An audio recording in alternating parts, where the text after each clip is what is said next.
ఆయన శరీరధారి అయిన దినములలో ఆయన బ్రతుకులు ఏముందంట? రోదన కాదు, మహారోదన.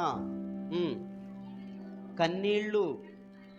మనకు మాదిరించి వెళ్ళిపోయిన ప్రభు బ్రతుకులో మహారోదన, కన్నీళ్ళు.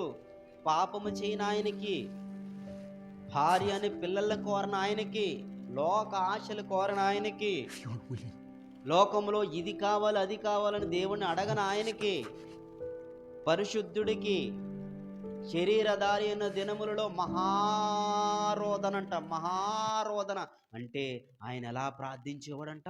రోదిస్తూ రోదిస్తూ ప్రార్థించేవాడు. మహారోదన. ఇంకేమున్నాయని బ్రతుకులో? కన్నీళ్లు కన్నీళ్లు కన్నీళ్ళు. శరీరధారి ఉన్న దినములన్నిటిలో మహారోదన చెప్పండి. కన్నీళ్ళు కన్నీళ్ళు. ఆయన బ్రతుకు నిండా ఏంటి తెలుసా?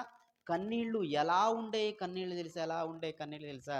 మీకు చాలా సందర్భంలో చెప్పే, ఇంత కన్నీళ్ళు వచ్చేలా చెప్పినా, కన్నీళ్ళు వచ్చేలా విన్నా ఏంటి, ఆయన ప్రార్థనలో ప్రతిరోజు వెళ్ళి ఏం ప్రార్థన చేస్తున్నాడు అంటే, బాప్తీసం తీసుకున్న నాటి నుంచి 3 సంవత్సరాలు 6 నెలలు ప్రతి క్షణము ఆయన్ని చంపేయాలనే